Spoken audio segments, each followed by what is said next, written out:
समीक्षेवरती तुम्ही पुस्तक लिहिलेलं आहे. हो. पर्यावरणीय समीक्षा म्हणजे काय, जरा आम्हाला समजावा ना.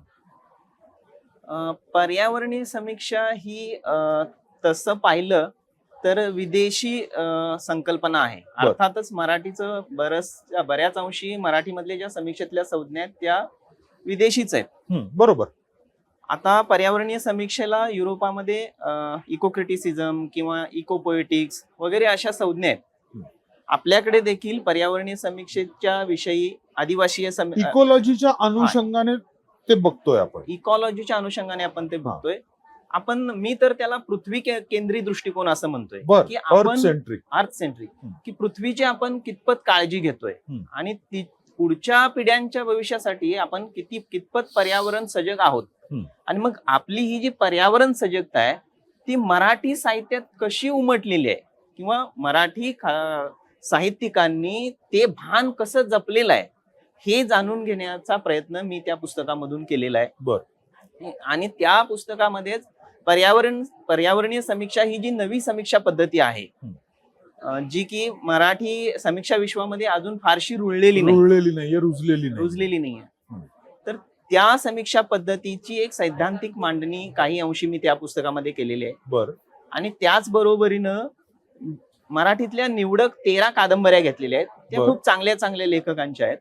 आणि त्यांच्याकडे हे पर्यावरणीय भान कसं आहे आणि कादंबरीच्या आधेमध्ये ते त्या भानाविषयी कसे लिहितायत आपल्या किंवा त्यांच्यातली काही पात्र जी आहेत ती कशी सजग आहेत त्याच्याविषयी. अगदी आपल्याकडे सदानंद देशमुखांची 12 मास देखील घेतली तरी त्या 12 मास मधलं एक पात्र आहे की त्याला असं वाटतं की बाबा आपल्या बांधावरची झाडं नको तोडायला. कारण ती पिढ्यानपिढ्या आपल्याकडे आलेली आहेत. त्या झाडांवरती जे आहे ते अनेक पाखरांची घरटी आहेत. आणि जेव्हा ते झाड त्याचा जो काही स्वार्थी भाव आहे किंवा जो चंगळवादाचं समर्थन करणारा भाव आहे तो जेव्हा ते झाडं तोडतो तेव्हा अक्षरशः म्हणजे मांसाची लखतर बाहेर पडतायत असं काहीतरी वर्णन त्यामध्ये आहे. तर हाच पृथ्वी केंद्रीय दृष्टिकोन आहे ना. आपल्या आजूबाजूचे जे पशु पक्षी आहेत झाड आहेत यांच्यासह आपण जगायला पाहिजे ना.